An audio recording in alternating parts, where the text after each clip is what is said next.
Chapter 16. Watch out for the poisonous snake. Treasure brings torment.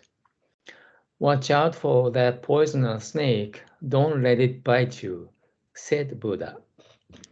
I won't, said his disciple Ananda, who was following close behind. A farmer overheard this exchange and peered into the grass to see the dread creature for himself. What met his eyes instead was a glittering pile of silver and gold, half buried in the ground. He muttered, "Someone must have buried this here long ago, and it got exposed by the rain. How foolish of the Buddha to mistake a pile of treasure for a poisonous snake."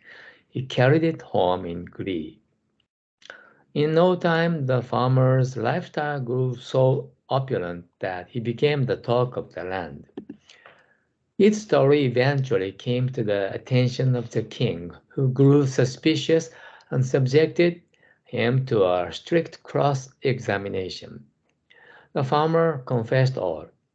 In appropriating such a vast treasure for himself, he had committed a great crime, and he was promptly sentenced to death. He went home with just 3 days of grace. When his family heard what had happened, they were overcome with sorrow. Shakyamuni was right, declared the farmer in heartfelt tones. That treasure really was a poisonous snake. I got bitten by it, and now I'm going to die, and the poison will affect even my wife and child.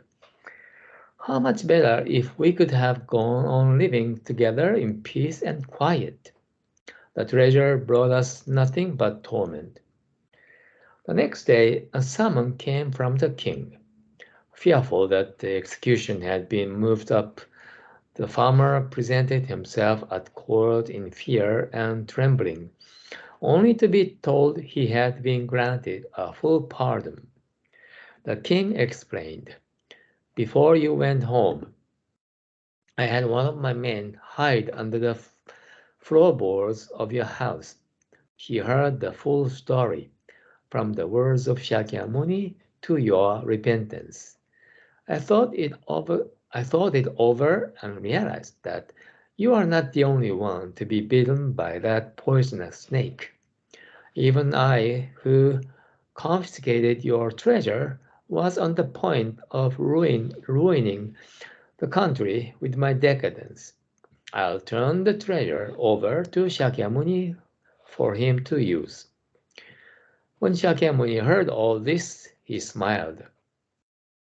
"The treasure of this world often turns into an instrument of torture," he commented. "I'll use the silver and gold to spread teachings that lead one and all to true happiness."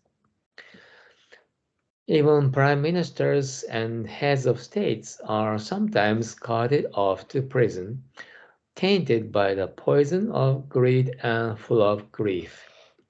No one is immune to the poisonous snake. So human nature has not changed even a bit since the time of Buddha.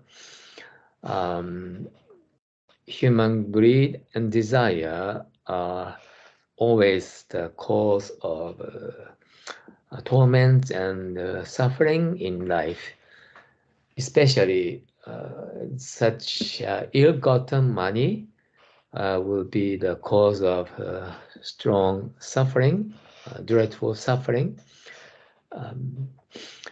Sometimes because of our strong desire, we lose our rationality. And in a very funny expression, we all have such what the hell syndrome. We think, what the hell? Nobody will find it. I will take it. This is mine, we think. But our karma will eventually will be exposed to other people, and then we will be in trouble. For us, it might be a very small incident, but because we know the Dharma, yeah, this in this story, King himself came to know Shakyamuni Buddha's words. I don't think he knew Buddhism beforehand, but through the farmer's confession, he came to realize Buddha's words. Uh, Such silver and gold can be the instrument of torment. And then the truth sank in uh, King's heart, and he himself instantly decided to follow the words of Buddha and uh, offered the whole money to Buddha. Yeah, I think yeah, Buddha's words has a lot of power. So if people have bond with Buddha, a bond with Dharma, they will follow Buddha's words and will be guided to happiness. So it's a great blessing to have bond with Buddha and Dharma. We need to cherish it more and more and go forward on our journey to true happiness. That's what I learned from today's story.